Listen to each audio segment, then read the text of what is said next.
คิดทั้งรถคิดทั้งเฮา JN เลาคาโรเล่ามื้อนี้เฮามี Vigo Jam จะมานำเสนอเนาะเป็นสมาร์ตแคปตัวสูงเด้อค่ะนี่เด้อเดี๋ยวประคำรีวิวจะพามาเบิ่งและรับชมนำกันเนาะว่าเป็นแนวใดออปชันโคตรเต็มเลยเด้อมีกล้องมีจอให้ครบเลยจอก็เป็นจอ Android อีกเนาะคันนี้เนาะหูตาแจ้งๆแจ่มๆใสๆแบบนี้เนาะตาฟืนตาไฟมันมีให้ครบเบิดทุกอย่างโฉมหน้าหล่อๆเท่ๆแบบนี้เลยเด้อไผแคปได้สะดวกสบายพวงมาลัย Multi-function เนาะแวนสามารถปรับพับได้เลยคันนี้ และก็โพรโมชันต้นปีนี้เฮายังมีอยู่เนาะแถมฟรีตู้เย็นเนาะขึ้นป้ายโอนซื้อให้เด้อประกันผอกประกันภัยให้ครบสูตรเบิดทุกอย่างคันนี้เนาะพิเศษเลยช่วงนี้บ่ค่อยจะมีสมาร์ตแคปเข้ามาเนาะ Vigo สมาร์ตแคปเฮาบ่ค่อยมีเข้ามากำลังมีเข้ามาคันเดียวผู้ใดที่ต้องการอยู่ตามหาอยู่เฝ้ามาจับมาจองเอาเด้อไปเดี๋ยวประคำพาไปเบิ่งให้เอง JN แล้วคาโดล่ามื้อนี้ประคำรีวิวมี Vigo Champ จะมานำเสนอเนาะคันนี้แม่นเป็นสมาร์ตแคปตัวสูงเด้อสีขาวงามเลยเนาะเป็นเกียร์กับปุกเด้อออปชันเต็มเนาะมีกล่องมีจอให้ครบเลยจอก็เป็นจอ Android แบนสามารถปรับพับได้สะดวกสบายเนาะ คันนี้โจมๆงามแม็กเดิมๆมาจากโรงงานทุกอย่างเลยเด้อ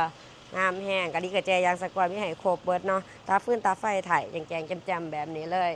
จบงามแห้งออปชั่นตัวอีเนาะราคากับ680,000 บาทเดิมโอ้มาร่วมกันได้เนาะใจสดใจผ่อนได้ผ่อนเป็นเดือนผ่อนเป็นปีได้เนาะ680,000นี่คันตีเป็นเงินกีบเฮาก็สิถืออยู่ประมาณ400ปลายเนาะ400ประมาณ407นี่แหละเนาะงามๆเลยคันนี้โอ้ร่วมกันได้ที่เบอร์เก่า733ตัว679หรือ2ทางแฟนเพจ JN เลาคารถเลาของเฮาก็ได้เด้อ เดี๋ยวใครเข้ามาเบิ่งทางในนำกันเลยทางในงามๆเนาะหุ่มฮอบ่นางสีครีมให้สีครีมนี่เป็นสีอีหยังที่แบบว่าเบิ่งสะอาดสะอ้างในตาแห้งเนาะโคตรงามเลยขอบขางประตูของเฮาเป็นฮอผากำมะหยี่ให้ครบสุดมาจากโรงงานเลยเนาะมีลำโพงให้ทั้งเทิงแบบนี้อีกเนาะลำโพงหน่อยเนาะเสียงดังฟังทุ่มแน่นอนเด้อลำโพงเบิดในตัวรถนี่มีอยู่6ตัวเนาะแล้วก็มีให้อีกอยู่ประตูเบื้องดุมนี่อีกแล้วก็เบื้องสมาร์ทแคปเฮาเนาะสามารถไขแคปไหลออกมาแบบนี้เลยสะดวกสบายง่ายๆเนาะนี่เนาะจะเป็นบอลที่เฮาไขออกมาเนาะ และมีลำโพงให้อีกเด้อบองเบืองสมาร์ทแคปนี่เนาะโคตรกว้างเลยเนาะพื้นที่การนั่งของเฮาเทียบใส่กับ4ประตูก็ว่าได้เลยเนาะขึ้นนั่งได้หลายคนแน่นอนรถเดิมๆเนาะบ่ตำบ่ปีนเด้อนี่งามๆอยู่เนาะมิดออกมิดอาของเฮาอยู่ครบทั้งสองข้างเบื้องประตูเนาะ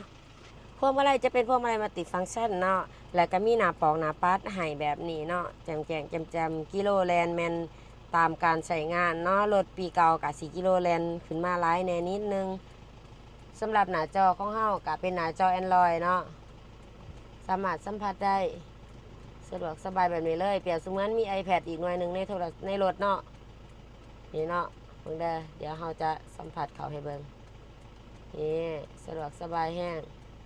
สัมผัสได้และระบบแอร์ของเฮาก็เปิดปิดได้สะดวกสบายมักเย็นแห้งเย็นคอยเปิดปิดได้ตามระดับเลยช่องออกช่องแอร์สามารถเคลื่อนย้ายแบบสะดวกสบายเลยนี่เนาะช่องแอร์ของเฮา มีทั้งสองข้างบอลเบิ่งเวลาก็มีเด้ออยู่ทั้งเทิงนี่เนาะบอลเบิ่งเวลาเนาะเฮาบ่ต้องเบิ่งในโทรศัพท์เบิ่งในหน้ารถก็ได้ตัวนี้จะเป็นเกียร์กระปุกเด้อและก็ยังมีกล่องถอยขึ้นมาในหน้าจอตอนเฮาเข้าเกียร์ถอยนํเดี๋ยวจะเข้าให้เบิ่งเด้อนี่แจ้งๆเลยเด้อทุกคนเลยจุนโคตรงามเลยเนาะสำหรับแวนก็ยังสามารถปรับพับได้สะดวกสบายแบบนี้นี่เนาะโคตรเท่เลยเดี๋ยวพาเบิ่งล้างกระบะนำกันเลยเนาะล้างกระบะสามารถใส่เครื่องใส่ของคนเครื่องล้นของได้สะดวกสบายเนาะมีกล่องล้างให้น้ำผอมกล่องถอยตอนนั้นเขาเกียร์ถอยเมื่อกี้เนาะใครมาเบิ่งแม็กไดเนอร์นำกันเลยแม็กไดเนอร์เดิมๆเนาะมีห้อยขีดขวดตามการใส่งานเนาะรถปีเก่ามากะสิมีห้อยขีดขวดแน่เนาะเดิมๆมาจากตัวรถของมันว่านอกว่านอตทั้งขอบขางอยู่ครบทุกจุดทุกเม็ดทั้งสองขางเลยตาฟื้นตาไฟยังแจงๆแจ่มๆใสๆแบบนี้อยู่เนาะกะลิกระแจยางสกวาเฮาก็มีให้ครบสุดเลยเดี๋ยวจะพาทุกคนมาเบิ่งของจ้าของเครื่องฟังเสียงจักเสียงเครื่องนำกันเลยเนาะ จักดีแอร์เย็นสองรางแหนจักบัวบัซึมบัเป็นไอบัเป็นควันเนาะหมอพื้นหมอไฟใหม่ๆเนาะใส่ใหม่เห็นวัตถุยางงามๆเลยเนาะนี่จบงามอย่างดีเลยฟ้ากระป๋องกระโปรงเฮ้าโลโก้โตโยต้าอยู่ครบเลยงามๆจบงามๆเนาะ